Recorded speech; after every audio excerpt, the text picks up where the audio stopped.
Hello, audio video clear? क्या आप मुझे सुन पा रहे हैं? कैसे हो आप सब लोग? तावड़ा भेजा पड़ा है, बारह ही मत निकले करो। हाँ। और अभी 5-7 दिन यहाँ नींबू पानी, ज़्यादा से ज़्यादा छाछ, दही, पानी ज़्यादा से ज़्यादा। थोड़ा स्वास्थ्य को ध्यान रखो बेरे। इस बार कुछ ज़्यादा नहीं पड़ रही गर्मी? थोड़ी ज़्यादा है ना? सुजानगढ़ में तो गर्मी बहुत ज़्यादा, जयपुर में भी बहुत ही ज़्यादा है। गाँव में आपने थोड़ी बहुत शाम तने, हाँ, जो है वो थोड़ी बहुत ठंड हो जाती है, क्योंकि गांव जो है वो दिन में अगर तपते हैं तो रात को ठंडे भी हो जाते हैं, पर ये शहर रात को ठंडे नहीं होते हैं।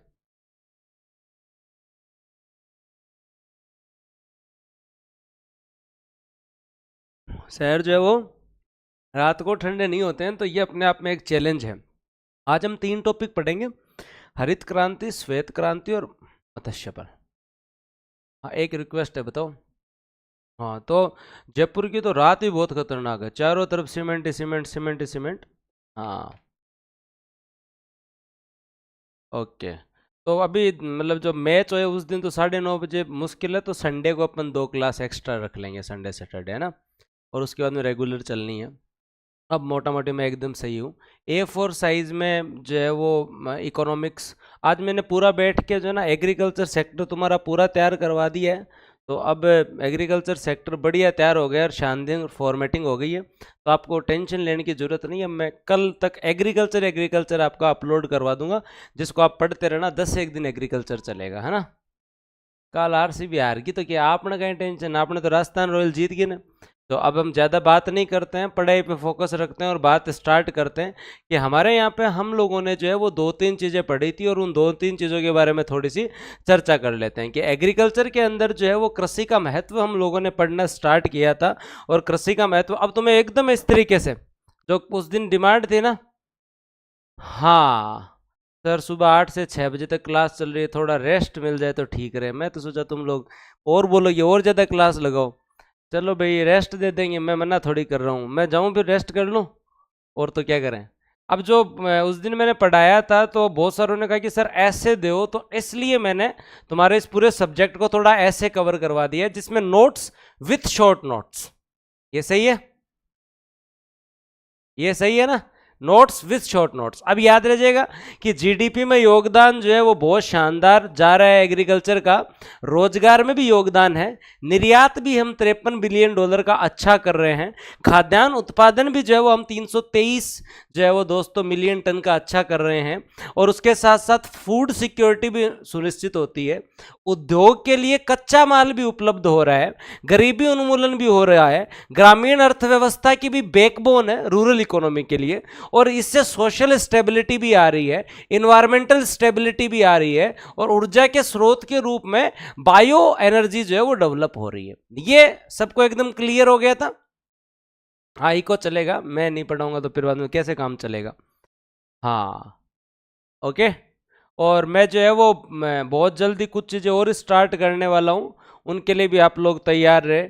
जो चीज़ें जो मैंने आज ही आप लोगों को करंट अफेयर में और इको की क्लास के अंदर जो है वो जो डिस्कशन था उसके अंदर मैंने बताई थी, अगर किसी ने नहीं देखी है तो ये ट्रेंड वाला देख लेना। इससे बेसिक आपको पता चल जाएगा कि कहाँ कहाँ से कौन कौन से क्वेश्चंस आ रहे हैं। और इसके बाद में जो है वो अब जो संडे सैटरडे आएगा उसके अंदर मैं आपको कुछ ऐसे पोर्शन भी कवर करवाऊंगा, जैसे ज्योग्राफी में जो चीज़ें मेरे को याद करवानी है। और ज्योग्राफी आप सर से पढ़ेंगे, सुरेश सर आपको फिजिकल ज्योग्राफी बहुत अच्छे से कवर करवाएंगे, लेकिन जो हर बार मैं ही कवर करवाता हूँ वो चीज़ें मैं अभी से आप लोगों को जो है कवर करवाने वाला हूँ। जैसे ज्योग्राफी के अंदर ये 2 टॉपिक मैं ही कवर करवाता हूँ, तो ये मैं जल्दी आपको कवर करवाऊंगा।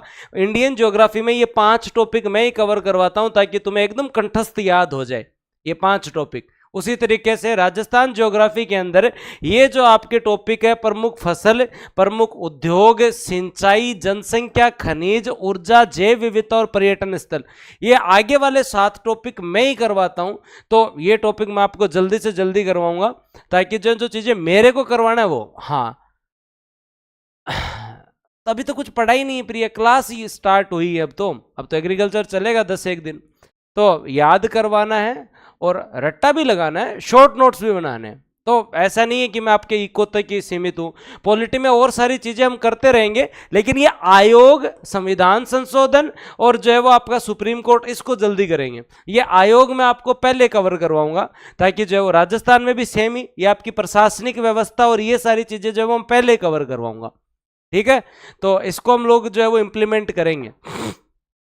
हाँ, पॉपुलेशन और एजुकेशन में चेंज होगा या अभी तक कोई मतलब उम्मीद नहीं है, तो आप वैसे टेंशन मत लो, है ना। तो जब चेंज होगा तब देख लेंगे। रीजनिंग की क्लासेस अच्छी चल रही है तुम लोगों की? रीजनिंग की क्लासेस जो है वो अच्छी चल रही है तुम लोगों की? तो कृषि का महत्व तुम लोगों को याद हो गया? तो कृषि का महत्व याद हो गया तो फिर बाद में मैं जो है वो कृषि की समस्याओं के ऊपर चलता हूं। हाँ चलो ठीक है।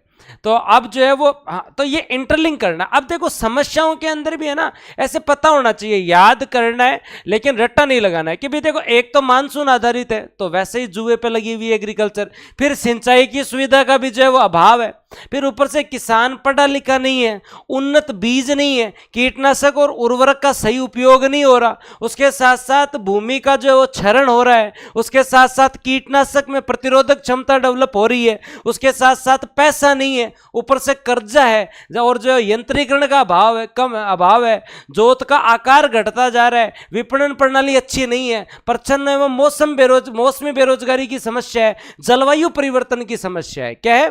जलवायु परिवर्तन की समस्या है। तो ये सारी चीजें जो है वो समस्याएं हैं, इनको भी एक रिदम से याद कर सकते हैं कि मानसून आधारित कृषि एक समस्या है, सिंचाई सुविधा नहीं है, ऊपर से किसान पढ़ा लिखा नहीं है, बीज अच्छे नहीं है, उर्वरक कीटनाशक का ढंग से उपयोग नहीं कर रहे, भूमि का क्षरण हो रहा है, ऋणग्रस्तता आ रही है, पैसे है नहीं, तकनीक का अभाव है, मशीनें ज्यादा है नहीं, खेत जो है वो छोटे होते जा रहे हैं, और उचित विपणन प्रणाली नहीं है, मतलब मूल्य सही नहीं मिल रहा, जो है वो बाजरे, ग्वार, धान, इनका जो है वो मूल्य सही नहीं मिल रहा, ऊपर से प्रच्छन्न एवं मौसमी बेरोजगारी है।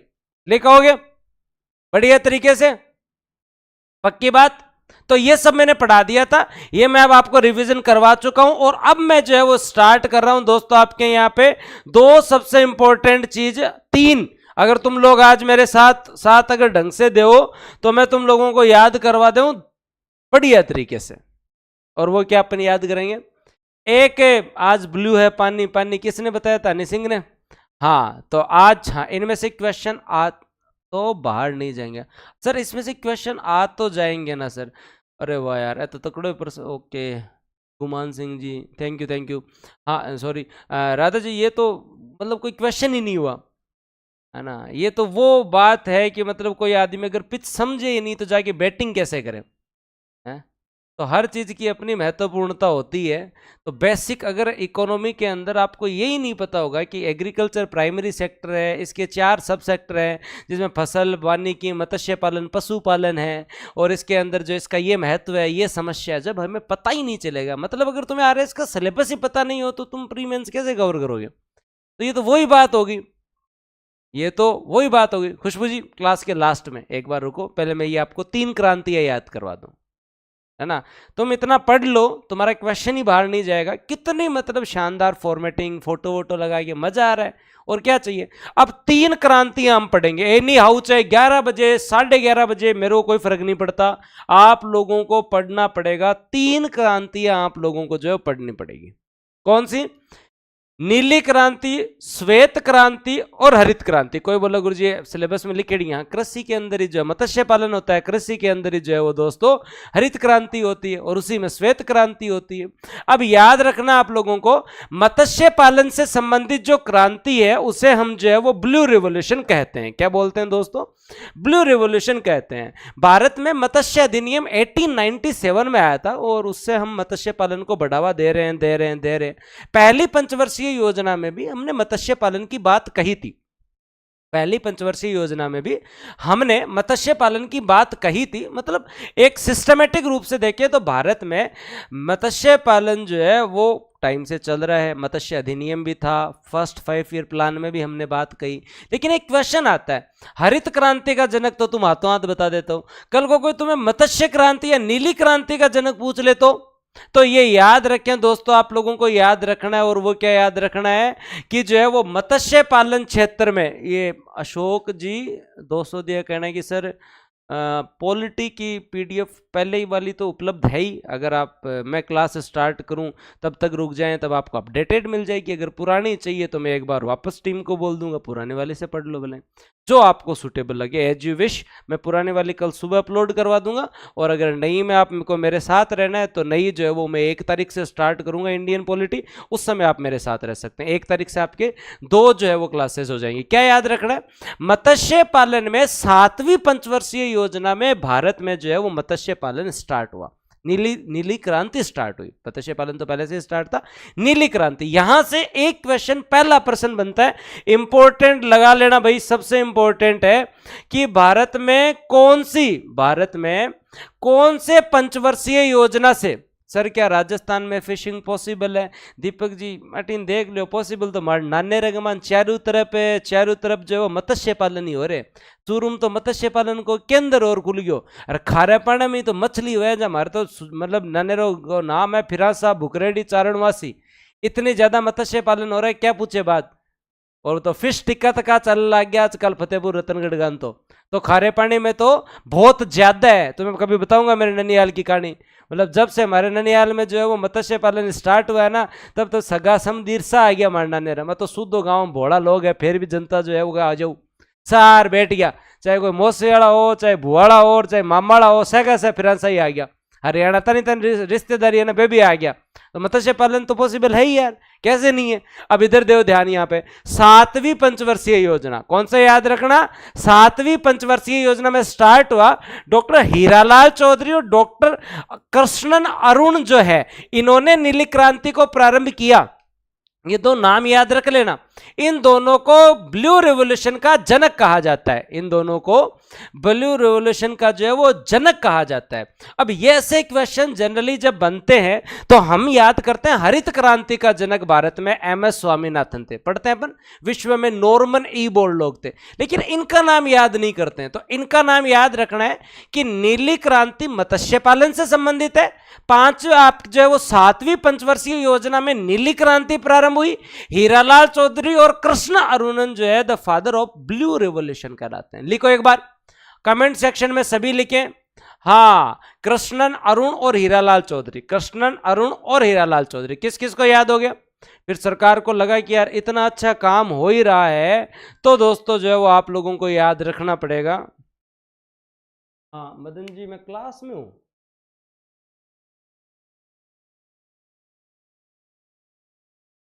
हेलो, हाँ तो इतना याद रख लोगे।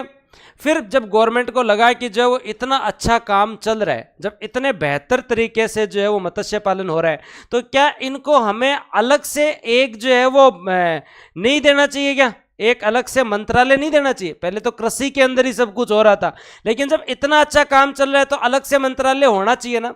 तो आपसे क्वेश्चन पूछा जा सकता है कि मत्स्य पालन, पशुपालन और डेयरी का अलग से मंत्रालय कब से बढ़ा?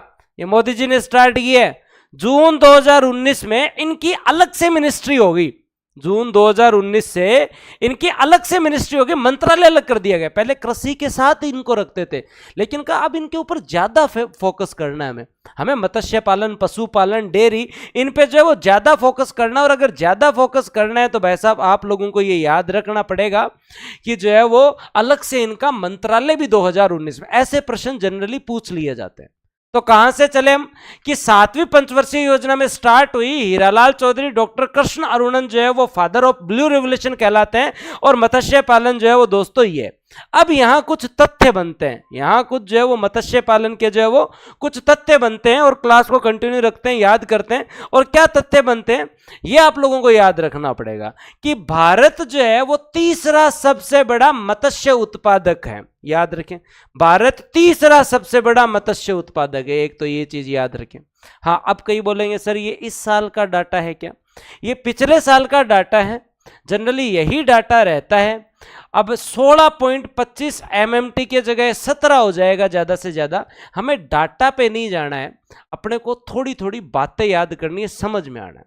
लास्ट में जब तुम्हारा पेपर होगा 2024 में, तब उस समय में आपको 1 महीने पहले आके, और पूरे इकोनॉमिक्स में केवल 50 ही डाटा होंगे जो चेंज होंगे, केवल वो मैं चेंज करवा दूंगा और याद करवा दूंगा। लेकिन आपको इस चक्कर में नहीं पड़ना और कि इकोनॉमिक्स में जो है डाटा और चेंज होंगे। डाटा तो भाई मेंस दोगे 2025 में 26 में, तब दोबारा चेंज होंगे डाटा। तो डाटा के नाम से नहीं डरना। लेकिन हीरालाल चौधरी, कृष्ण अरुणन तो चेंज नहीं होंगे। जून 2019 मंत्रालय तो चेंज नहीं होगा। मत्स्य पालन से नीली क्रांति जुड़ी हुई है, ये तो चेंज नहीं होगा, नहीं होगा ना, ये तो चेंज नहीं होगा। अभी के लिए आपको क्या याद रखना है कि भारत में जो मत्स्य पालन उद्योग जो है, वो भारत में एक चीज याद रखना, भारत का तीसरा सबसे बड़ा मत्स्य उत्पादक देश है। मतलब अगर पूरे विश्व में 100 किलो मछली हो रही है तो 7 किलो अपने यहां हो रही है, 7 किलो अपने यहां हो रही है। तो ये तो याद रख जाएगा, ये तो याद रह जाएगा ना। अब यहां आपसे एक प्रश्न बनता है और बड़ा ही सिंपल प्रश्न है। तो मुझे ये बताओ कि मत्स्य पालन जो है वो आपके अंतर्देशीय अच्छा होता है या तटीय क्षेत्रों में ज्यादा होता है? सभी लोग बताओ भाई कि तुम्हारे यहाँ मत्स्य पालन जो है, मछली पालन जो है, वो समुद्र में ज्यादा होता है या आपके जो अंतर्देशीय मतलब जमीन के अंदर जो नदी, कोई छोटे मोटे तालाब वाला बन रखे हैं वहां पर ज्यादा होता है? हर आदमी यही सोचता है तटीय क्षेत्र पे ज्यादा होता है। आरएस में ऐसा ही क्वेश्चन पूछा जाता है स्टेटमेंट में, और हम गलत कर देते हैं। अगर 16 मिलियन मैट्रिक टन मछली उत्पादन हो रहा है, 13 अंतर्देशीय में हो रहा है, केवल 4 समुद्री क्षेत्र में हो रहा है। गहनता से देखें बच्चों, केवल 4 जो है वो आप लोगों का कहां हो रहा है? अंतर्देशीय। मतलब आपको एक चीज याद रखनी है, डाटा याद नहीं करना, आपको ये लाइन याद रखनी है कि भारत के कुल मत्स्य उत्पादन में अंतर्देशीय मत्स्य उत्पादन की हिस्सेदारी 75% है, जो कि समुद्र उत्पादन से बहुत ज्यादा है, जो कि समुद्री उत्पादन से बहुत ज्यादा है, जो कि समुद्री उत्पादन से बहुत ज्यादा है, जो कि समुद्री उत्पादन से बहुत ज्यादा है। ये याद रह जाएगा तो मजा आ जाएगा।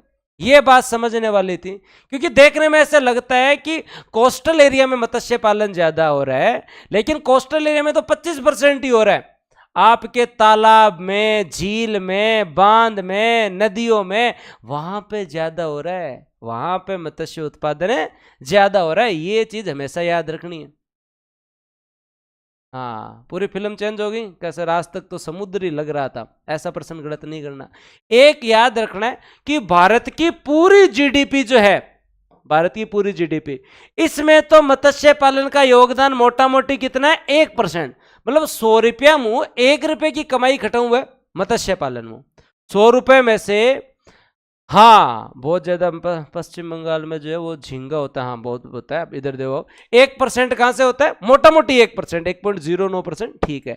और 7% अगर आपका कृषि में अगर 100 रुपए की चीज हो रही है टोटल एग्रीकल्चर में, तो उसमें 7.25% का योगदान किसका है? मत्स्य पालन का। उसमें 7.25% का योगदान किसका है? मत्स्य पालन का। 7.25% का योगदान किसका है?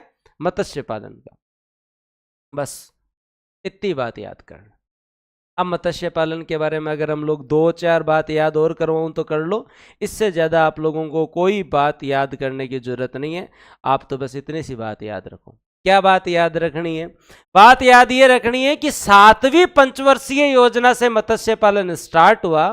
हीरालाल चौधरी और कृष्णन अरुणन को जो है फादर ऑफ ब्लू रेवोल्यूशन कहा जाता है। जून 2019 में इनके लिए अलग से मंत्रालय बन गया, अलग से जो है वो क्या बन गया? मंत्रालय बन गया। ये चीज आप लोगों को परफेक्ट याद होनी चाहिए। विश्व का 3rd सबसे बड़ा जो है वो दोस्तों, 3rd सबसे ज्यादा, विश्व का 3rd मत्स्य उत्पादक देश जो है वो दोस्तों आपका कौन है? मत्स्य उत्पादक देश आपका कौन है? भारत है, जो विश्व का 7% उत्पादन करता है। विश्व का 7% उत्पादन करता है। मत्स्य पालन जो क्षेत्र है उसमें अंतर्देशीय उत्पादन जो है वो ज्यादा है। किससे दोस्तों? आपके समुद्री उत्पादन से। और रेशियो भी मोटा मोटी कितना है कि ये तो 75% है और ये जो है वो दोस्तों 25% है। और फिर याद ये रखना है आप लोगों लोगों को कि देश की जीडीपी में योगदान पूछ ले तो कितना 1% का, मोटा मोटी 1.09% है। कृषि में योगदान पूछ ले तो मोटा मोटी कितने का दोस्तों, आपका 6.75% का। और अगर आप लोगों से जो है वो ग्रोथ रेट पूछ ली जाए तो 7% है। यहां से एक चीज कॉमन निकलती है, यहां से एक चीज कॉमन निकलती है, और वो कॉमन क्या याद रखना है, कॉमन क्या याद रखना है कि अगर आपसे कोई पूछे विश्व का कितना प्रतिशत है, विश्व का कितना प्रतिशत मत्स्य उत्पादन होता है आपके यहां, कितना प्रतिशत, उसे बोलो 7%। दूसरी चीज, भारत के मत्स्य पालन की औसत वृद्धि दर कितनी है, मत्स्य पालन की औसत वृद्धि दर कितनी है, तो उसे बोलो छाती ठोक के कि 7% है। और फिर तीसरा कि कृषि में मत्स्य पालन का कितना योगदान है, कृषि में मत्स्य पालन का कितना योगदान है, तो बोलो उसे 6.72, मतलब मोटा मोटी 7% है। और कोई पूछ ले कि नीली क्रांति कब स्टार्ट हुई, तो बोलो उसे छाती ठोक के क्या कि 7वीं पंचवर्षीय योजना। और कितने 7 चाहिए तुम्हें अब भी याद नहीं हुए तो तुम फिर बाद में फोकस नहीं कर रहे। अब तो याद, ग्रोथ रेट मतलब वृद्धि दर, ग्रोथ रेट मतलब है वृद्धि दर कि कितनी स्पीड से ये सेक्टर बढ़ रहा है।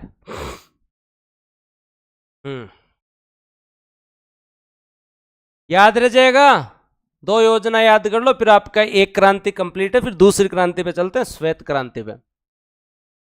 बहुत हो गई बातें,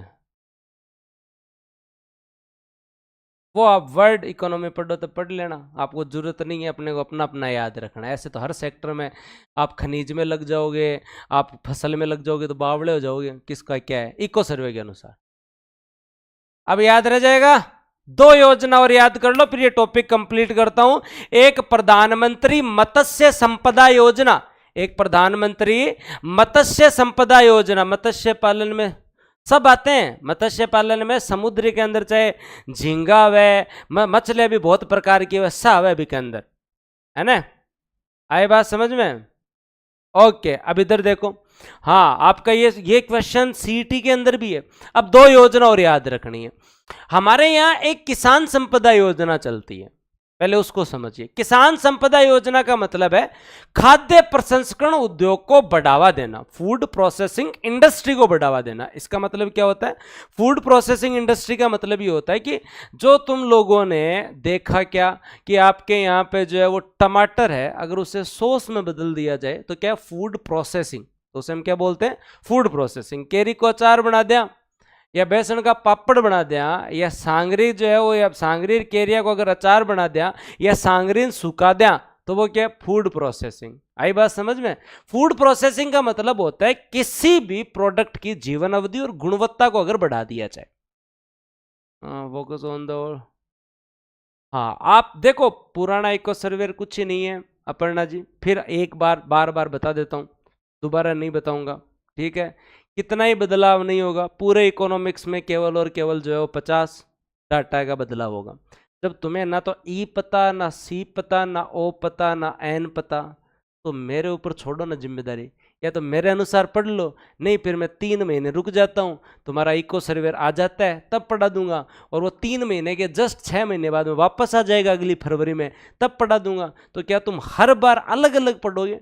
बेसिक तो वो ही रहेगा, बेसिक तो वो ही रहेगा। इको में जाके 2-4 चीज चेंज होगी, वो कर लेंगे अपन, लास्ट में करंट भी तो पढ़ेंगे, हैं? तो अब थोड़ी तो बुद्धि को इस्तेमाल करना पड़ी, थोड़ो बड़ो हृदय राखना पड़ी, थोड़ो विश्वास करना पड़ी। नहीं थारो सिलेबस इकोनॉमिक्स को 4 महीना पूरा को नहीं होला लखना, क्योंकि जब तक तुम्हारी सीरियसनेस नहीं होगी ना तब तक मैं भी इतना एफर्ट नहीं लगाऊंगा, याद रख लेना। तो पहले तुम्हारा बेच भी अपना जो है ना लक्षण दिखाए कि सर हम पढ़ने के लिए तैयार है, आप करो बढ़िया तरीके से मेहनत। એટલે थारा ये चालता रही जना चाल बोरो बेटे मेरे कहीं लगे आराम पढ़ो, मत आऊँ शाम को बढ़िया आराम। अब थारी मर्जी है बिया करो, तारो जी करे बिया करो, मैं कहीं कह इसको। अब हम बात करते हैं दो योजनाओं के बारे में। 2020 में एक प्रधानमंत्री मत्स्य संपदा योजना स्टार्ट होती है, जिसका उद्देश्य है कि आने वाले 5 साल मतलब 2025 तक ये योजना स्टार्ट होती है। इस योजना का उद्देश्य है कि आने वाले 5 साल की अवधि में हम मत्स्य पालन का उत्पादन भी बढ़ाएं, हम उसकी प्रोडक्टिविटी भी बढ़ाएं, हम आने वाले टाइम में इनोवेशन टेक्नोलॉजी का अच्छे से यूज करें, और जो 7% की औसत वृद्धि दर चल रही है उसको बढ़ाकर 9% तक ले जाएं और 55 लाख लोगों तक रोजगार पहुंचाएं। ये क्या इच्छा है दोस्तों? आपके प्रधानमंत्री मत्स्य संपदा योजना की इच्छा है।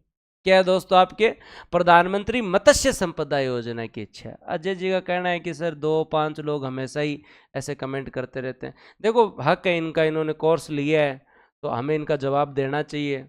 हाँ, इन्होंने भुगतान किया है भाई, तो बस इसी चीज़ का एक वो रहता है कि भाई ये भुगतान करके भी सीरियस नहीं है ना। दुविधा बस इतनी सी है, और कोई गलत बात नहीं है। लागिया रहे बोले जनता, रील में लागी रहे, कोई व्हाट्सएप पर लागियो रहे, यूट्यूब पर लागियो रहे, थे बढ़िया रुपया लगा रहे पर लागिया रहे। बस बात इतनी सी गलत है कि रुपया लगा रहे भी थे, नए पढ़ रहे हो जब, बहुत गलत बात है। यहाँ तो होने थार कर नेटफ्लिक्स रे, अमेजोन प्राइम, जियो सिनेमा, हॉटस्टार सो क्यों हो लो बोले, लेकिन के काम को तो ये भोड़ा है। अब आपने छोटा भाई बहन है, बड़ा भाई बहन है, तो अपन सागलेर तो चालनो पड़ी भी, थोड़ी बहुत बातें तो कहनी पड़सी। अब याद रखें, तो प्रधानमंत्री मत्स्य संपदा योजना 2020 5 साल के लिए 9% की ग्रोथ रेट 55 लाख लोगों को रोजगार देंगे। बताओ भाई, क्लियर? और इसके बाद में केवल एक और एक क्या है दोस्तों, कि मत्स्य एवं अवसंरचना विकास निधि, मतलब हम लोगों ने एक्वाकल्चर के लिए एक जो है वो फंड बनाया है। एक हम लोगों ने क्या बनाया है? फंड बनाया। आपसे क्वेश्चन पूछा जा सकता है कि मत्स्य पालन जो है वो दोस्तों, मत्स्य पालन जो है उससे दोस्तों जो है उसके लिए फंड कब बनाया गया? 2016-17 में। कितने रुपए? 7500 करोड़ रुपए रखे गए मत्स्य पालन में बेसिक इंफ्रास्ट्रक्चर के लिए ऋण उपलब्ध करवाने के लिए यह फंड बनाया गया। बस दो चीज याद रखनी। हाँ, इको टाइम ये रहेगा भाई 9:30 से 11 बजे तक। आगे बात समझ में? तो कब एक बार लिखो, विकास फंड 2016-17, यहां पे गलत लिखा, 2016-17 7500 करोड़, 2016-17 7500 करोड़। हाँ, 2016-17 7500 करोड़। अब आपका जो है मत्स्य पालन कंप्लीट है। अब मैं आप लोगों को जो है वो श्वेत क्रांति जो है वो व्हाइट रिवॉल्यूशन पढ़ाने वाला हूं। श्वेत क्रांति व्हाइट रिवॉल्यूशन पढ़ाने वाला हूं, लेकिन आप लोगों को याद रखना पड़ेगा कि मत्स्य पालन में हमने क्या याद किया? 7th 5 ईयर प्लान में स्टार्ट हुई, 7% विश्व का उत्पादन हम करते हैं। याद रख लेना, 7% की जो है वो ग्रोथ रेट है, और कृषि का 6.72% दोस्तों जो है मत्स्य पालन से आता है। और जीडीपी का जो है वो दोस्तों कितना आता है? जीडीपी का 1%, 1.09% यहां से आता है। 75% अंतर्देशीय है और 25% समुद्र के अंदर मत्स्य पालन होता है। हीरालाल चौधरी और जो है वो दोस्तों कृष्ण अरुणन को आप जो है, कृष्णन अरुण को आप जानते हो। और याद ये रखना है कि आपके यहाँ पीएम किसान संपदा योजना जो है, मत्स्य संपदा योजना जो है, वह योजना दोस्तों स्टार्ट हुई है थारे 2020 चाल सी कटतानी 2025 थानी, और टारगेट कहीं है 55 लाख लोगों रोजगार देनो, और आज की ग्रोथ रेट है 9% तक पहुंचानो। ग्रोथ रेट ने 9% तानी। और थारो जो को फंड है अवसंरचना निधि जो है, वो अवसंरचना निधि जो है वो दोस्तों बेसिक इंफ्रास्ट्रक्चर आधारभूत ढांचे के लिए 2016-17 से है। और ये जो है वो दोस्तों 7522 करोड़ रुपया जो सरकारी में रखे। बस बहुत है। क्लियर? अब तुम्हारे इसकी तैयारी कर रहे हो? हाँ, कब हटाओ, बोर्ड कौन दिख रहे हो? जो भाई जी मैं हट जाऊँ, गिलास में तो दिख है, पानी को ही हो।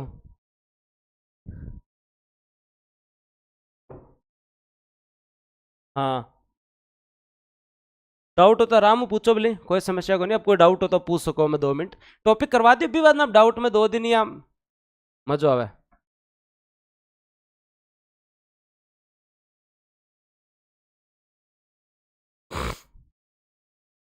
टॉपिक करवा दियो भी, बाद में कोई बात हो ना भी मजो आवे, है ना। कहीं क्लियर है।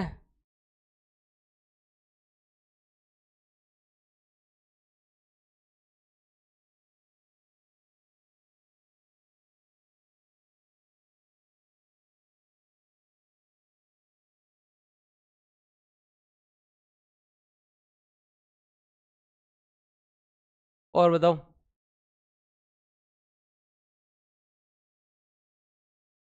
इसके लिए अपन जो है वो अनिशा जी जो है वो, जब हम रोजगार पढ़ेंगे तो उसमें समझेंगे कि वर्किंग पॉपुलेशन क्या होती है, किस प्रकार से होती है, तो वो सारी चीजें देखेंगे। अब आराधना जी ये कहना है कि मत्स्य पालन के चैलेंज भी करवाएं, तो इसके लिए आपको जो वो पैसेंस रखना पड़ेगा, क्योंकि बेसिकली आपके एग्रीकल्चर टॉपिक है। अगर यहाँ पे मेंशन होता आपके यहाँ पे कि पूरा का पूरा मत्स्य पालन क्षेत्र, तो इसको हम और डिटेल से पढ़ते हैं। ये सारी चीजें जो हैं वो एक तरीके से एड ऑन है, एक्स्ट्रा जानकारी है। और बताओ। हाँ, और बताओ।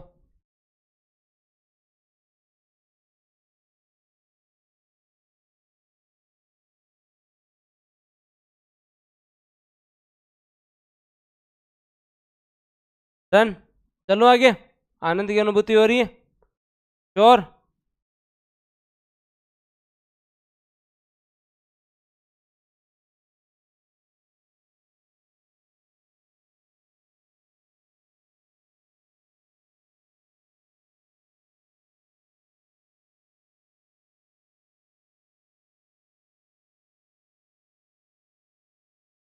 अब श्वेत क्रांति पढ़े अगर सभी तैयार हो तो।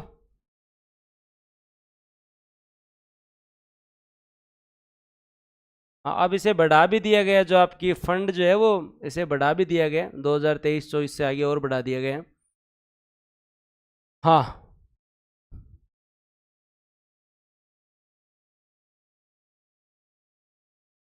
रेडी।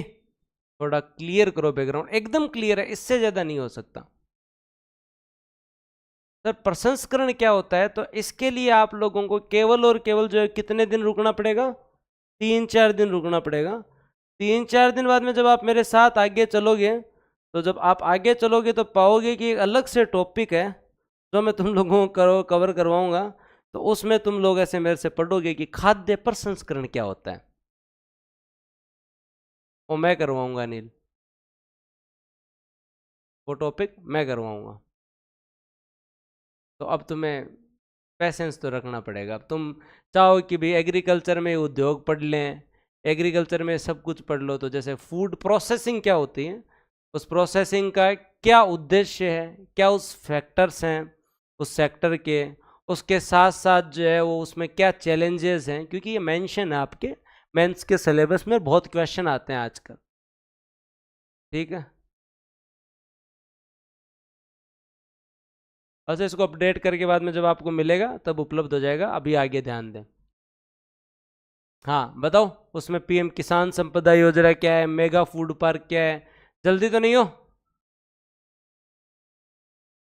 कोल्ड चेन प्रोजेक्ट क्या है, बैकवर्ड एंड फॉरवर्ड लिंकेज योजना क्या है, एग्रो प्रोसेसिंग क्लस्टर क्या होते हैं, ऑपरेशन ग्रीन क्या है, ऑपरेशन ग्रीन के बाद में उसके अंदर जो ये योजना क्या है, उसके बाद में ये योजना क्या है, उसके बाद में एक जिला एक उत्पाद योजना क्या है, भारत में इस उद्योग की चुनौतियां क्या है, राजस्थान में खाद्य प्रसंस्करण उद्योग क्या है, सब पढ़ेंगे।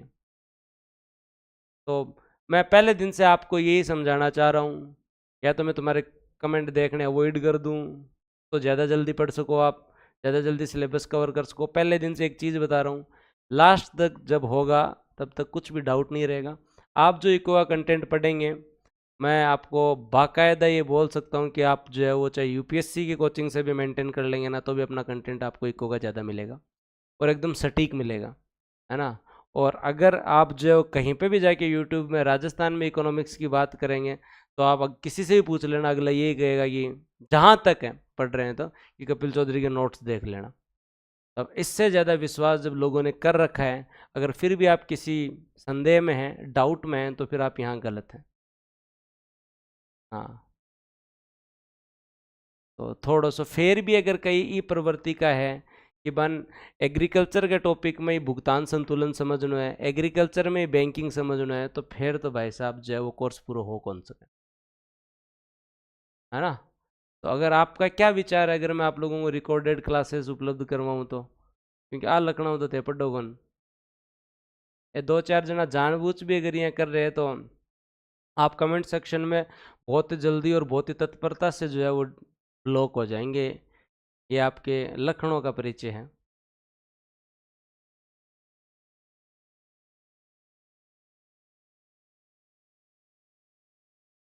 आ जाओ, अब श्वेत क्रांति पढ़े, सभी तैयार हो?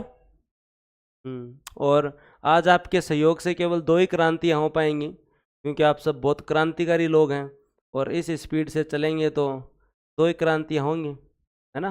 तो अब बेसिकली अगर कोई आपको पूछ ले कि क्या योगदान है, मत्स्य पालन का महत्व क्या है, तो सबको पता है कि लोगों को ये रोजगार देता है, जीडीपी में भी 1% योगदान है, लोगों के लिए आय का साधन है, निर्यात में भी अच्छी भागीदारी है, उसके साथ साथ खाद्य सुरक्षा भी सुनिश्चित करता है, जहाँ पे लोग जो है वो नॉनवेज खाते हैं उनके लिए।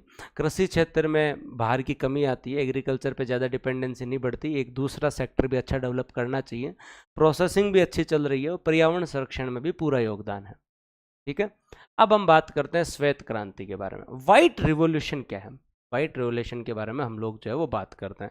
व्हाइट रिवॉल्यूशन के बारे में अगर हम लोग बात करें तो आप लोगों को बेसिकली ये चीज़ समझनी पड़ेगी, हर आदमी को पता है वैसे, कि व्हाइट रिवॉल्यूशन जो है वो श्वेत क्रांति जो है वो दुग्ध उत्पादन से संबंधित है। किससे संबंधित है?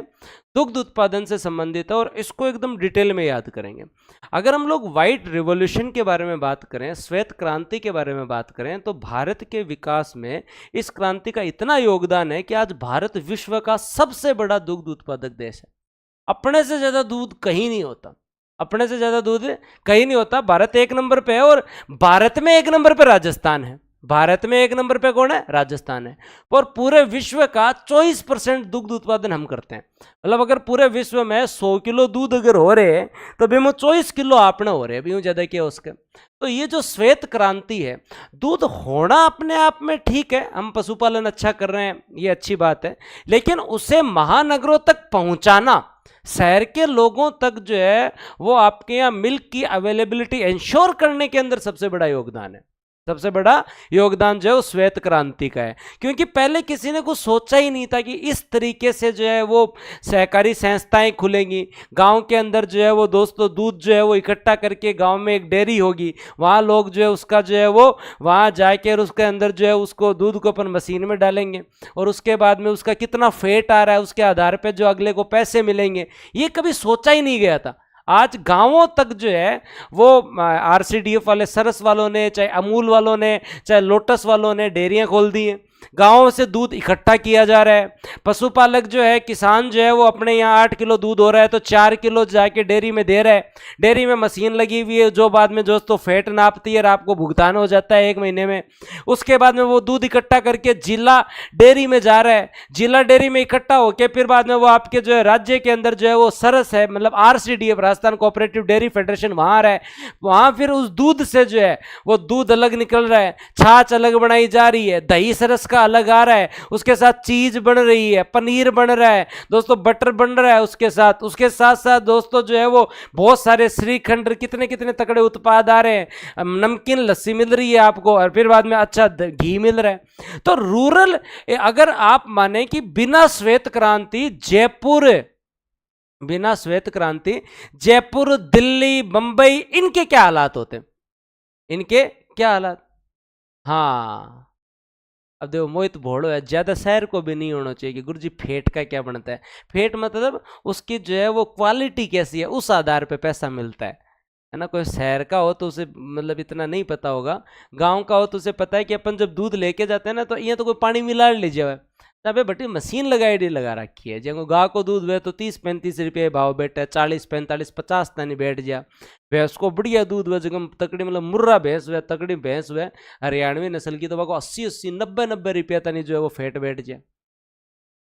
हाँ तो थन कहीं ध्यान, थन तो यही लगे कि जो है वो नीलती थैली में थोड़ो फेट कम आवे, वसा की मात्रा, और आज को वो गोल्ड आवे भी ज्यादा आवे। गोल्ड की कौन थे गाँव में भैंस को जार देखो ने अभी मावा फेट तो यहाँ, ठीक है। तो अब थोड़ी पढ़ लिया श्वेत क्रांति, तो आप श्वेत क्रांति के बारे में बात करा, तो ये याद रखना आप लोगों को। ओके सुनील का मारली भैंस को 95 रुपये वो फेट आवे, जहाँ भाई थारली भैंस को तो कौन सका महंगो ही है भाई, है ना। चलो ठीक है, तो आप सोचो कि बिना व्हाइट रेवोल्यूशन के शहरों में दूध की आपूर्ति नहीं हो पाती, तो ये व्हाइट रेवोल्यूशन हुआ तो बहुत अच्छा। तो व्हाइट रेवोल्यूशन का जो है वो दोस्तों ये जो विचार था, इसका अगर हम देखें तो गुजरात के आनंद में सबसे पहले अमूल वालों ने स्टार्ट किया था, और वहाँ पे ये धीरे धीरे चला, सहकारिता पे आधारित धीरे धीरे चला। लेकिन फिर जब नज़र जो है वो दोस्तों जो है इंदिरा जी की पड़ी वर्गीज कुरियन पे, और वर्गीज कुरियन को जो है वो ला के नेशनल डेयरी डेवलपमेंट बोर्ड का गठन किया गया, राष्ट्रीय डेयरी विकास बोर्ड बनाया गया। उस आदमी को ला के जो है नेशनल डेयरी डेवलपमेंट बोर्ड का अध्यक्ष बनाया, और उसे जो है वो एकदम मोटिवेट किया, फंड दिया कि आप इसे श्वेत क्रांति को लागू करो हर राज्य में, और जो दूध की समस्या का समाधान हो जाए। तो आप हमेशा याद रखें कि हरित क्रांति का जनक किन्हें कहा जाता है, तो हरित क्रांति का जनक वर्गीज कुरियन को कहा जाता है, वर्गीज कुरियन को कहा जाता है। और वर्गीज कुरियन के नेतृत्व में 1965 के अंदर जो है वो नेशनल डेयरी डेवलपमेंट बोर्ड बनाया गया। क्या बनाया गया? राष्ट्रीय डेयरी विकास बोर्ड बनाया गया। क्या बनाया गया? राष्ट्रीय डेयरी विकास बोर्ड बनाया गया। और ये जो डेयरी विकास बोर्ड बनाया गया, और इस बोर्ड का अध्यक्ष किसे रखा गया? इस बोर्ड का अध्यक्ष जो है वो दोस्तों वर्गीज कुरियन को बनाया गया। और वर्गीज कुरियन ने जो है वो दोस्तों जो है वो एक ऑपरेशन स्टार्ट किया। क्या स्टार्ट किया? वर्गीज कुरियन ने जो है वो एक ऑपरेशन स्टार्ट किया, और उस ऑपरेशन का नाम था ऑपरेशन फ्लड। उसका नाम क्या था? ऑपरेशन फ्लड नाम था। और ऑपरेशन फ्लड को ही हम लोग श्वेत क्रांति कहते हैं। इसकी शुरुआत 1970 में हुई थी। यहां से भारत में श्वेत क्रांति जो है वो दोस्तों उसकी शुरुआत मानी जाती है। और श्वेत क्रांति 3 चरण में संचालित हुई। श्वेत क्रांति 3 चरण में संचालित हुई। पूरी कहानी ये है, पूरी कहानी है, समझे आप? पूरी कहानी है। ऐसे जाते ही ऑपरेशन फ्लड पढ़ो नहीं, आदमी को सारी चीज के बारे में पता होना चाहिए। हाँ, इसकी आपको जो है वो एग्रीकल्चर की पूरी पीडीएफ आपको कल इवनिंग तक मिल जाएगी, जिसकी 3 दिन क्लास चलेगी। योजना सब पढ़ेंगे अपन। हाँ, पर पूरी कहानी ऐसे मतलब होना चाहिए। ऐसे नहीं कि केवल रट लिया वर्गीज कुरियन, ऐसे समझ में आना चाहिए कि जो है वो वर्गीज कुरियन पे इंदिरा जी ने ध्यान दिया। उनके बाद में नेशनल डेयरी डेवलपमेंट बोर्ड बनाया गया, उसका अध्यक्ष बनाया गया। फिर बाद में इस बोर्ड ने जो है वो ऑपरेशन फ्लड स्टार्ट किया, और 1970 दोस्तों जो उसमें स्टार्ट हुआ।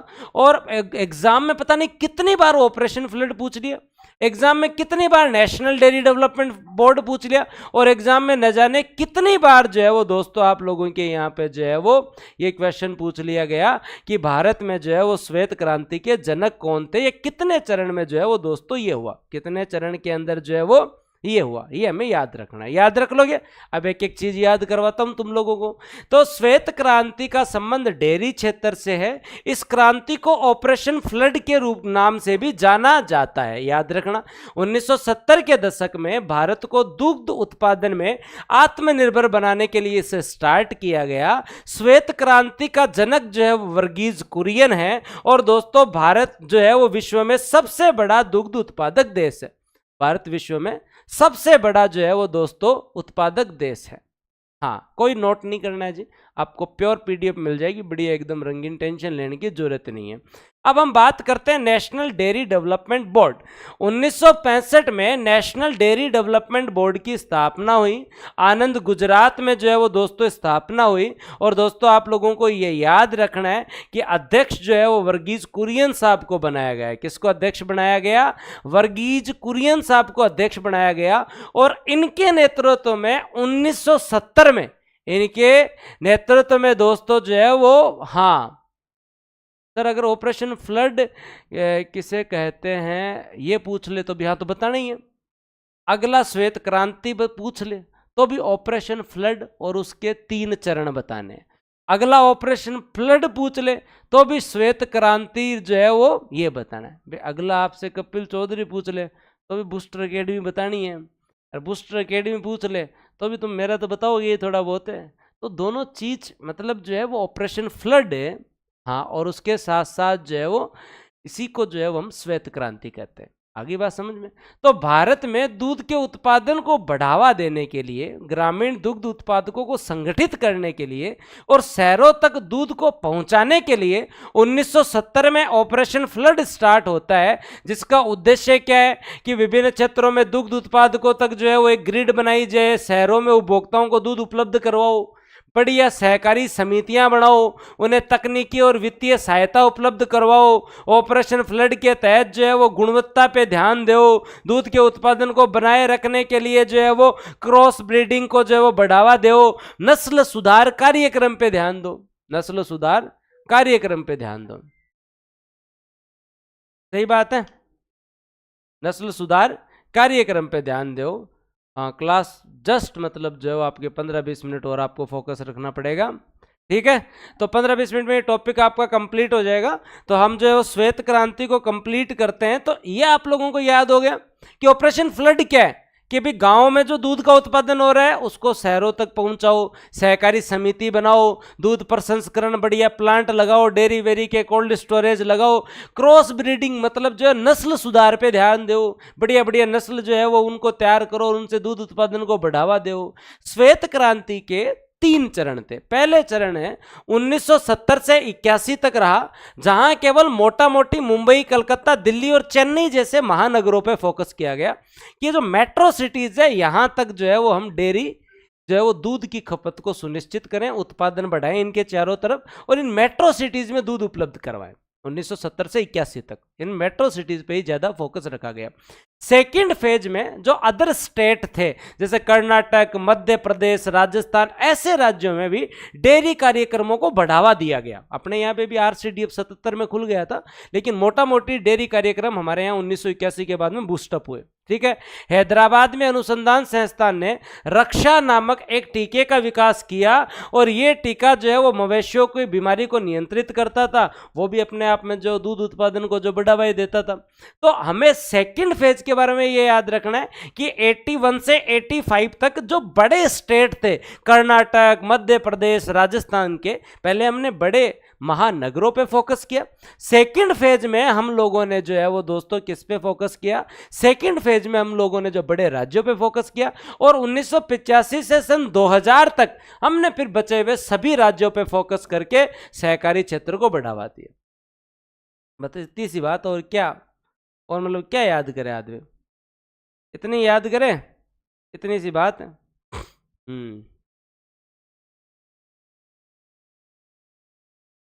क्लियर, किस किस को क्लियर है, फिर आगे चलूं मैं। हाँ, व्हाइट रेवोल्यूशन किस किस को क्लियर है। हाँ, और ये तो बहुत बढ़िया बात बताई कुंदन जी ने, 3 चरण वापस रिपीट कर दो, अभी कर देंगे। कुंदन जी का कहना है कि सर कोई बूस्टर का पूछेगा तो हम आपका नहीं बताएंगे, हमारा ही बताएंगे कि हमारा ही है। तो इसके लिए तो तुम्हारे पास ऑप्शन है, तो 10 दिन है और 10 दिन में तुम्हें जो है वो अपने साथ के एक स्टूडेंट को जो है बताना है।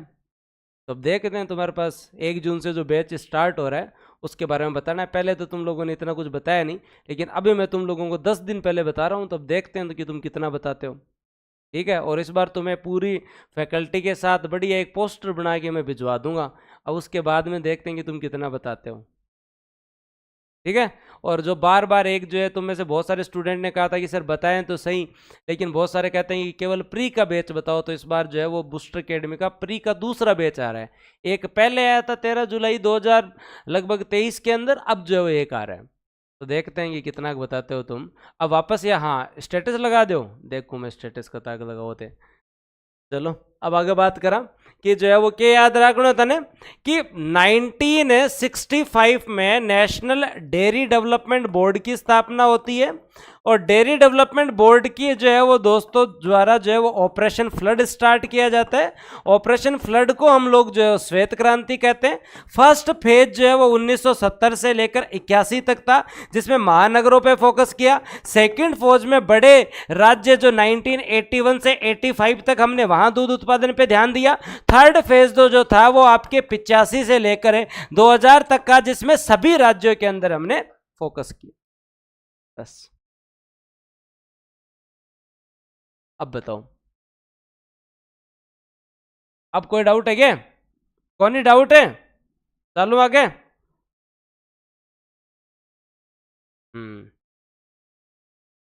दो चार योजना पढ़ ले। Thank you thank you.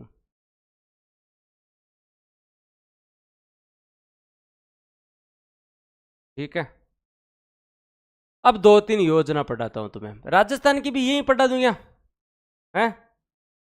Rajasthan की भी यही पढ़ा दूंगा या बाद में पढ़ाऊं? अगर तुम बोलो तो राजस्थान की भी यही पढ़ा दें।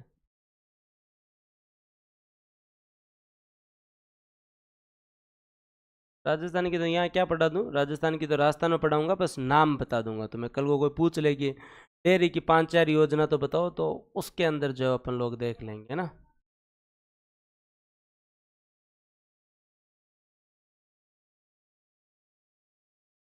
आ जाओ, तो यहाँ पे थोड़े बहुत राजस्थान वाले भी बता दूंगा, बहुत बार क्वेश्चन आया है।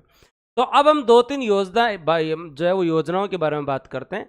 एक आपके यहाँ पे जो है वो सेंट्रल लेवल पे 2006 से जो है वो पशुधन बीमा योजना चल रही है, जिसका उद्देश्य पशुओं के स्वास्थ्य कल्याण के लिए जो है वो पशुपालकों को आर्थिक सहायता देना है और पशुपालकों को जो है वो दोस्तों जो है वो बीमा कवरेज उपलब्ध करवाया जाता है। एक तो ये चीज याद रखनी है। पशुधन बीमा योजना कब स्टार्ट हुई? 2006 से। पशुधन बीमा योजना कब स्टार्ट हुई? 2006 से। और जो है वो दोस्तों पशुओं का इंश्योरेंस किया जाता है। सरकार जो है वो किसके ऊपर ध्यान दे रही है? इंश्योरेंस किया जाता है। ध्यान है कदे कदे गांव में क्या करता है, पहले रेवड़ खत्म हो जाए तो या कोई यहाँ के लिए चीज होती तो बीटेम जो है पशुआ का पशुपालक है उनको फिर उसका क्लेम मिला करता था। तो एक तो चीज ये है। दूसरी चीज जो है वो है राष्ट्रीय पशु रोग नियंत्रण कार्यक्रम चालू किया है हमने, अभी चालू किया है 2020 से, तो इसको भी याद रखो। ये दुनिया का सबसे बड़ा टीकाकरण कार्यक्रम है जिसमें पैर तथा मुंह की बीमारियां जिसे हम ब्रुसेलिस कहते हैं, जिसको 2030 तक हम खत्म करने का लक्ष्य लेके और दोस्तों पशुओं का टीकाकरण कर रहे हैं। पशुओं का टीकाकरण कर रहे हैं। क्या कर रहे हैं? पशुओं का टीकाकरण कर रहे हैं। हाँ, ये दो चीजें आप लोगों को याद करनी पड़ेंगी। एक तो पशुधन बीमा 2006 से, एक राष्ट्रीय पशु रोग नियंत्रण कार्यक्रम। 5 मिनट में कंप्लीट कर लेंगे, फिर खाएंगे रोटी। हाँ, अभी 5 मिनट में श्वेत क्रांति पूरी करके फिर खाएंगे खाना। तो क्या याद रखना है तुम्हें? राष्ट्रीय पशु रोग नियंत्रण कार्यक्रम 2020 से सबसे बड़ा टीकाकरण कार्यक्रम। क्वेश्चन पूछा जा सकता है कि भारत को कब टीबी मुक्त किया जाएगा, मलेरिया मुक्त किया जाएगा। तो कल को तुम्हें कोई पूछ ले कि ये जो एफएमडी ब्रुसेलोसिस रोग जो है, खुरपुका मुंहपुका नहीं देखते तुम? सुना होगा इस रोग के बारे में, खुरपुका मुंहपुका जो है वो पशुओं में जनरली ये रोग होता है। इसको 2030 तक हम जो है पूर्णतः नियंत्रित कर लेंगे, खत्म करने की तरफ जो है वो चल पड़ेंगे। ठीक है, अब देखो ये जो स्लाइड तुम लोगों ने याद की थी, इसमें अब मैं तुम्हें जो है वो याद करवाऊंगा कि तुम्हें पशुधन बीमा योजना याद है? पशुधन है जो इंश्योरेंस उपलब्ध करवाती है, पशुधन बीमा योजना। और ये बीमा योजना जो है वो दोस्तों 2006 से है। फिर दोस्तों राष्ट्रीय पशु रोग नियंत्रण कार्यक्रम, राष्ट्रीय पशु रोग नियंत्रण कार्यक्रम है, राष्ट्रीय पशु रोग नियंत्रण कार्यक्रम, पशु रोग नियंत्रण कार्यक्रम जो है वो 2020 से है। अब मैं तुम लोगों को राजस्थान की 3 इंटरेस्टिंग योजना और बताऊंगा, वो तुम्हें केवल अभी बस नाम सुनना है। राजस्थान इकोनॉमी में और अच्छे से याद करेंगे, लेकिन अभी अब जब बैठे ही हैं तो याद करने में क्या जा रहा है? करवा दूं 3 योजना और याद? हाँ, 3 योजना और याद करवा दूं। हाँ, बारिश के मौसम में ज्यादा होता है ये। 3 योजना और याद करवा दूं। बहुत बहुत इजी योजना है और इससे आपके क्वेश्चन आ सकता है ना। लंपी तो महामारी थी, खुरपुका मुंहपुका अलग रोग है। हाँ, अब 3 योजना और याद करवा देता हूं। शानदार योजना है। कौन सी योजना है याद करना? देखो एक योजना जो है वो तो है दोस्तों आपके यहाँ सीएम पशुधन निशुल्क दवा योजना, मतलब राजस्थान सबसे तगड़ा स्टेट है। कई स्टेट में अब तक मनुष्य को जो है फ्री दवाई नहीं है, लेकिन हमारा हेल्थ मॉडल इतना अच्छा है कि हम पशुओं को भी निशुल्क दवा 2012 से दे रहे हैं। कितनी बड़ी बात है।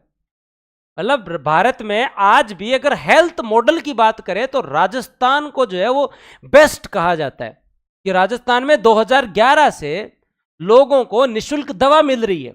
बहुत बड़ा अचीवमेंट है ये।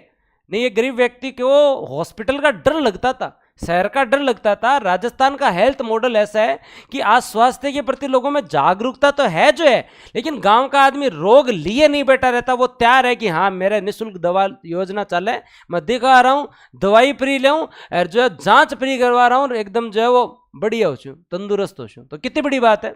लेकिन उसके साथ साथ पशुधन निःशुल्क दवा योजना, मतलब पशुओं के लिए भी निःशुल्क दवा है हमारे यहाँ। फिर दूसरी सबसे इंपॉर्टेंट योजना, और इसके बारे में आरपीएससी ने हजारों बार पूछ लिया, मुख्य सीएम है दुग्ध उत्पादक संबल योजना। दुग्ध उत्पादक संबल योजना जो आपके डेयरी के माध्यम से जो आपके यहाँ पशुपालक हैं जो उपलब्ध करवाते हैं दोस्तों, क्या उपलब्ध करवाते हैं? दूध उपलब्ध करवाते हैं जिला दुग्ध संघों को। तो आप जी गाँव में दूध दे रहा वहाँ पढ़ले बिकमाने क्या बोले, अगर जिला दुग्ध समिति की जो मशीनें लग रखी हैं जहाँ पे हम गाँव में से दूध कलेक्ट किया जाता है, हाँ हर जगह पशु चिकित्सालय तो बने हुए ही हैं। तो वहाँ पे जब हम दूध दे के आते हैं डेयरी के अंदर, तो वहाँ पे सरकार ने एक बहुत अच्छा इंप्लीमेंट किया।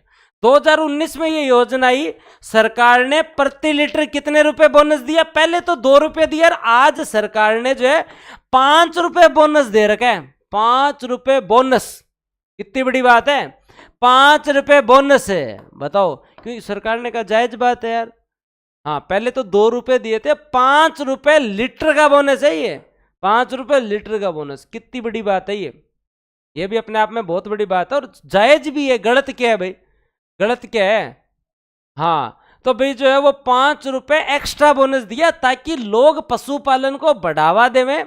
और आज इसलिए जरूरी है कि भाई खड़ महंगी हो रही है, बैंकर तरीका हूँ, चारों महंगे हो रहे हैं, बैंकर तरीका हूँ, भैंस महंगी हो रही है, हर कोई आदमी भैंस को ले सके, लाख रुपया चाहिए, छोटी मोटी बात को नहीं है। और भैंस लाओ तो लाओ, बाद में भैंस को तो अतो ज्यादा मारकान तो यहाँ भैंस को अतो ज्यादा चाव है कि हमारे नानेरे साइड तो पहले जहाँ भैंस लाया करता ना बढ़िया हरियाणा, तो लोग देखन आता, और देखन आता भी पहली नानी जो है वो भी क्या पहली जो है वो कालो टिक्को काट देती भैंस, चाहे कत्ती काली हो बोली, लेकिन मुर्रा नस्ल की वजह बेगा अठा जो है वो दौड़ो सो निशान में भी पर कालो टिक्को काट दिया करती है ना। पहले बिलोवणो भी करता ना कि भैंस का ज्यादा दूध हुआ तो दूध हुआ है तो कोई नजर नहीं लगा दे, कोई नजर नहीं लगा दे। और भैंस की सुंदरता की चर्चा जो है वो पूरे गांव में होती थी का फलानिया का जो है ना अति तकड़ी भैंस है, क्या पूछे बात, एकदम सींग तकड़ा, आप पीठ ए पूंछ और अति शानदार, मुर्रा तो मुर्रा ही लगती है जिनके है उनकी बात। सींग जितने ज्यादा एकदम खुंडी बोलते हैं उसे, मतलब बांका सिंगा की जी की भैंस मैंने बिन तो गांव में कहा तो सही को नहीं, ये वास्तविकता की बात है और आज भी है ये बात। और बिलोवणो जब अब तो चलो कट बिलोवना मशीनों आप करा, पहले बिलोवणो तन भी को भी ध्यान रहा क्या करता कि भी को दूसरों ने देख लेनी टोक लगा दे लो। तो हाँ तो ये जो है वो ये भी आपको एक बेसिक चीज पता होनी चाहिए कि जब आज एग्रीकल्चर की इनपुट इतनी बढ़ रही है कि भैंस इतनी जो है वो महंगी हो गई है, उसकी खड़ इतनी महंगी हो गई है, तो ये पशुपालक का अधिकार है कि 5 रुपए उसे अतिरिक्त बोनस मिलना चाहिए। ठीक है, सही बात है। तो जो हैं रूरल बैकग्राउंड के वो कोरिलेट कर रहे हैं, जो शहर से हैं वो ये सोच के अचरज कर रहे हैं। तो इनकी वैसे कोई मतलब ठीक है, तुम्हें ऐसे भारी नहीं लगे पशुपालन, इसलिए बता दी मैंने बात, और तो क्या है। ठीक है चलो इधर देख लो बात, तो भाई सही में महंगी है। हाँ अब आगे क्या बात करते हैं, नहीं होता ही है जनरली जो है वो मेरे को तो खुद को ये मैं ज़्यादा ननियाली रहा हुआ हूँ, तो मेरे को तो खुद को जो है इतनी तक याद है कि एक ऑलमोस्ट जो है वो 1.25 लीटर का गिलास मान लो आप, आधे लीटर से ज़्यादा इतना बड़ा गिलास हुआ करता था। अपना तो एकदम जो है नाने रमोई काम हो, और इतो ज्यादा थणकड्यो दूध कि है ना बाद में ही थे करे जे थारो ये दूध आदने गर्म करना है जगो मन तो थणकड्यो मतलब भटका भटो दूध जो है वो लेकर पीने की इतनी ज़्यादा आदत थी। अब तो चलो वो दिन नहीं रहे, अब अपन इतना रूरल एरियाज में रहते नहीं है, लेकिन शुरू से मैं ननिहाल रहा और उसी का नतीजा है कि मैं 2010 के बाद में बाहर रहा, लेकिन मेरी हेल्थ में कोई बहुत ज़्यादा डिग्रेडेशन नहीं आया। मतलब उस समय से न्यूट्रिशन लेवल अच्छा रहा कि आगे जाके ठीक रहा, काम चलता रहा। काचो दूध बोलिया करें भी ज़्यादा मिठो की कोने में, हाँ लेकिन कयान तो आप भी वह कि चौको कौन लगे, लेकिन अपन तो भी बढ़िया लगे अगर तो। और इससे एक अपनत्व भी आता है। जब पुराने टाइम में अगर याद आए तो एक भैंस थी, मतलब मैं अगर आप लोगों को बताऊं तो इतना अपनत्व हो जाता है, केवल और केवल कहने की बात होती है। लोग जो है वो फोटो खिंचाने से पशु प्रेम दिखा देते हैं, केवल उतना नहीं होता है।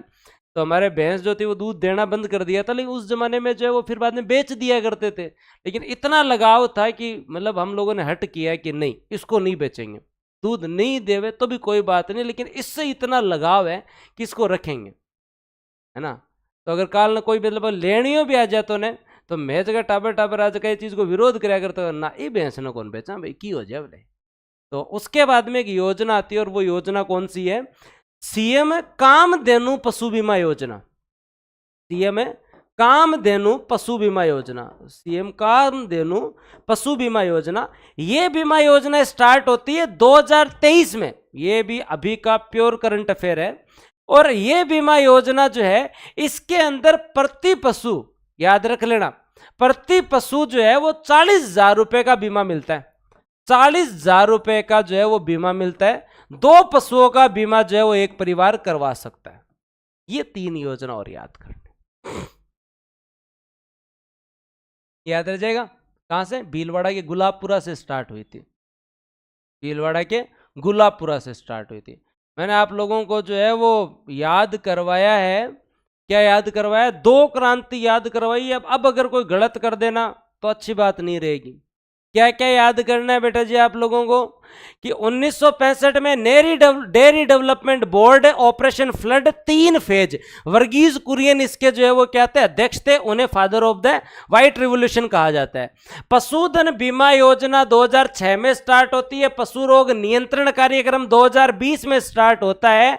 और दोस्तों हमें याद रखना है कि सीएम पशुधन निशुल्क दवा योजना 2012 से, संबल योजना 2019 से 5 रुपए बोनस है। कामधेनु पशु बीमा योजना राजस्थान की है, जिसमें एक पशु का 40,000 तक का इंश्योरेंस गवर्नमेंट करती है।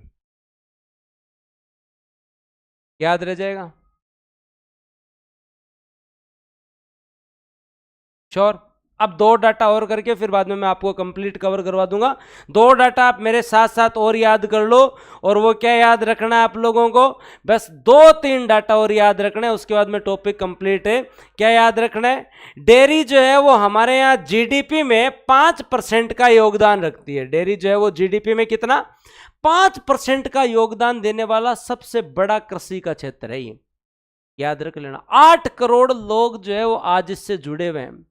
भारत जो है वो दूध उत्पादन में प्रथम स्थान पर है। विश्व का 24% दूध उत्पादन भारत अकेला करता है। तो विश्व में 1 नंबर पर कौन है? विश्व में 1 नंबर पर भारत, 1 नंबर पर भारत। और भारत में 1 नंबर पे कौन है? भारत में 1 नंबर पर जो है वो दोस्तों जो है वो राजस्थान। भारत में 1 नंबर पर कौन है? राजस्थान। ये याद रख लेना, राजस्थान एक याद रख लेना, ये याद रख लेना, याद रह जाएगा। तो पूरे देश की अर्थव्यवस्था में 5% योगदान है डेयरी उद्योग का। 8 करोड़ लोग आज इस क्षेत्र से रोजगार प्राप्त कर रहे हैं। विश्व में 1 नंबर पे, हाँ विश्व में 1 नंबर पे जो है वो भारत है। और भारत में विश्व का 24% उत्पादन हो रहा है। बहुत बड़ी बात है ये। और भारत में 1 नंबर पे कौन है? राजस्थान है। भारत में 1 नंबर पे कौन है? राजस्थान है। ये याद रख लेना।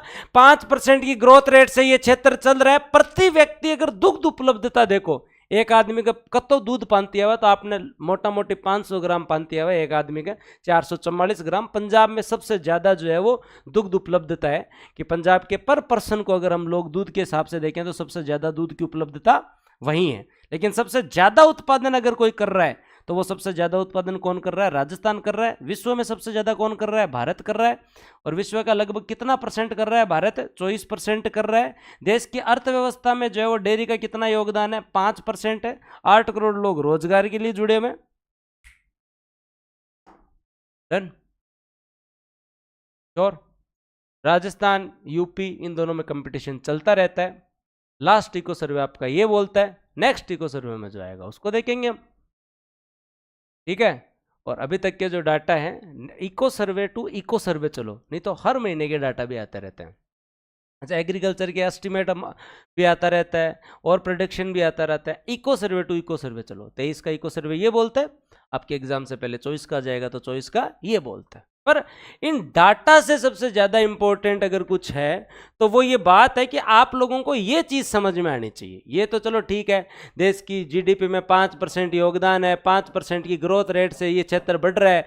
भारत जो है वो 1 नंबर पे, इंडिया फर्स्ट नंबर पे है, 24% जो है वो विश्व का उत्पादन कर रहा है।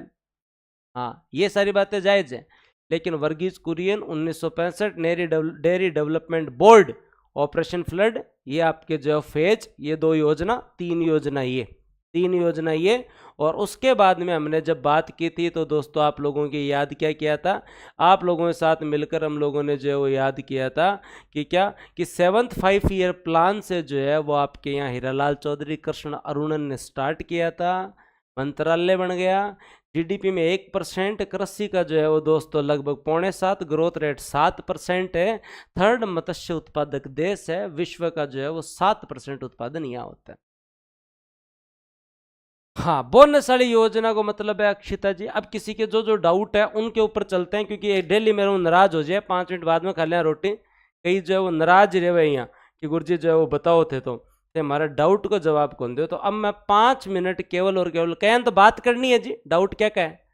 हाँ, कहन तो बस आए कि बात करनी है। तो हाँ, बोनस वाली योजना राजस्थान इको में और डिटेल में पढ़ेंगे, अभी केवल सूचना के लिए इतनी कि प्रति लीटर 5 रुपए का बोनस मिलता है राजस्थान में, है ना।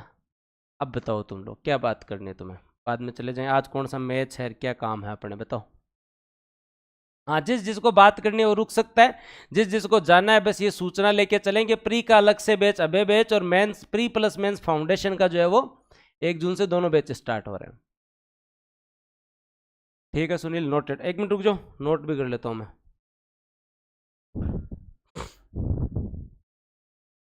फिर याद आए नहीं आए। हाँ,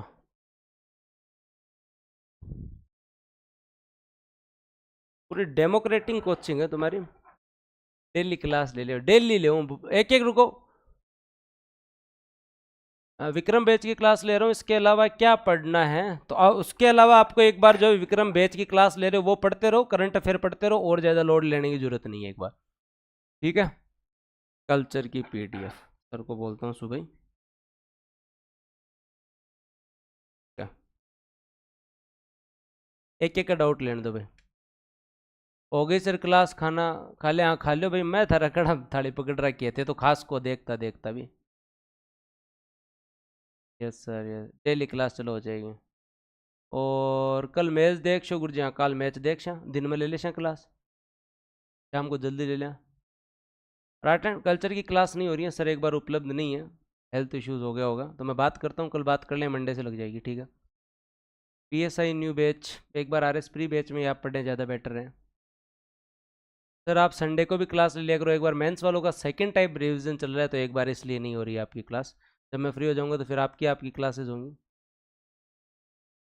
कल कल्चर की 11 से 1 बजे होगी, गुरुजी ने बताया आज दोपहर में। वाह गगन, ऐसी सूचना देते रहा करो ताकि मेरा काम थोड़ा कम हो। तो क्लास को टाइम बढ़ा दो, एक बार थोड़ा ठार ठार चलो फिर बढ़ा दे श्याम। ठीक है जी, नोटेड, कल ही बोल देता हूँ ऋतुराज जी को।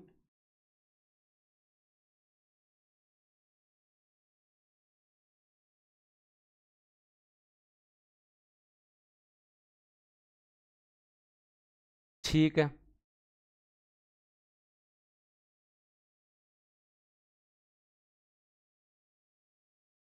ठीक है दिव्या जी, नोटेड।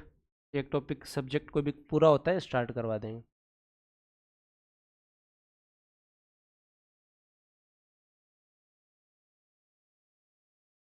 ठीक है बबलू, नोटेड।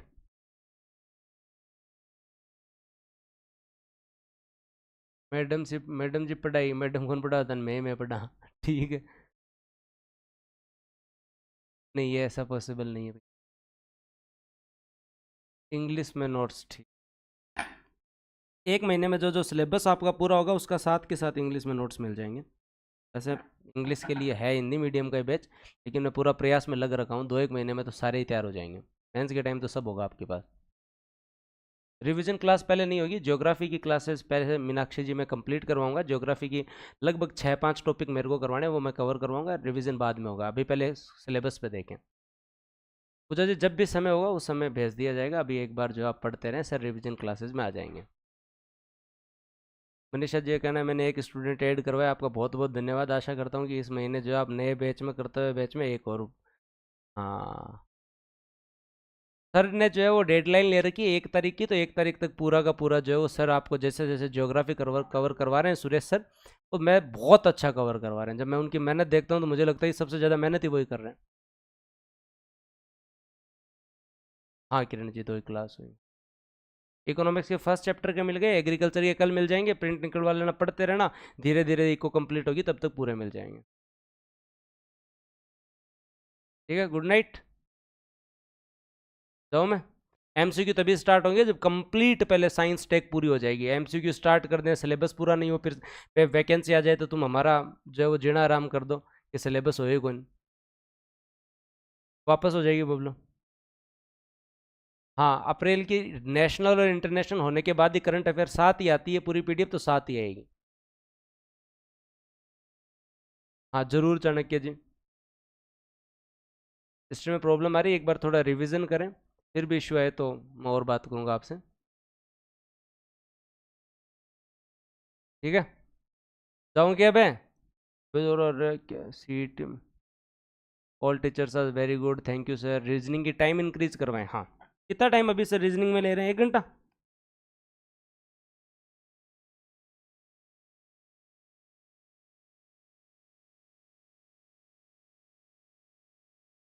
हाँ, ज्योति जी का क्या डाउट था? 1 मिनट, ज्योति जी ने 3 बार बोल दिया, 1 मिनट रुको पे, मेरे को मिल नहीं रहा, दोबारा कमेंट कमेंट करें आपसे। इतने कमेंट होते हैं ना तो मिलता और नहीं। तो कोई ये नहीं सोचे कि मैं उनका जो है जवाब नहीं दे रहा हूँ।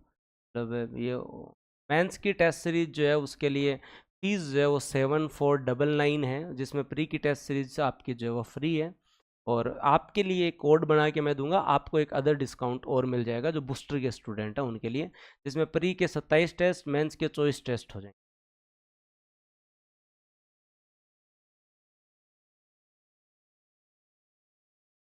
Thank you. Thank you Ajay ji. हाँ जरूर मिलेंगे Narendra ji, science tech start होते ही। फीस वही रहेगी, कोई भी पूछे तो, कि जो है वो मेंस की जो है वो प्री प्लस मेंस की जो है वो फाउंडेशन बैच की, कर्तव्य बैच की वही 15,000 रहेगी, और प्रीलिम्स वाले की जो है वो 7,000 रहेगी। क्वालिटी में पूरा ही वापस करवाऊंगा। अब और के डाउट मेरे को मिल नहीं पा रहे हैं। हाँ, ज्योग्राफी की क्लासेस पुराने बैच में चल रही है, आपके बैच में नहीं, आपके बैच में वापस नई से लगाई जाएगी, जो नया बैच है उनके अंदर। हाँ, अब एक उनका ज्योति जी का कमेंट नहीं मिले, फिर मैं जाऊँ और तो सबकी बात होगी मेरी। अब मैम आप अगर वापस कमेंट कर सकते हैं तो आपका आभार होगा, और सभी मत करो और जाओ बे। सर, होगी क्या हिस्ट्री की इंडिया? हाँ होगी, हिस्ट्री तो पूरी करवाई जाएगी ना। मॉडर्न हिस्ट्री स्टार्ट कर रखी है सर ने, वापस पूरी करवाई जाएगी, हिस्ट्री तो पूरी होगी। तो अभी क्लासेस जो चल रही है उनका मैनेजमेंट आप बूस्टर पे छोड़ें, आप टेंशन मत लो, हम इस तरीके से करवाएंगे कि आपका सिलेबस जल्दी से जल्द बहुत अच्छे से तैयार हो जाए, और फिर लास्ट 2-3 महीने रिविजन रिविजन करें। और बताओ।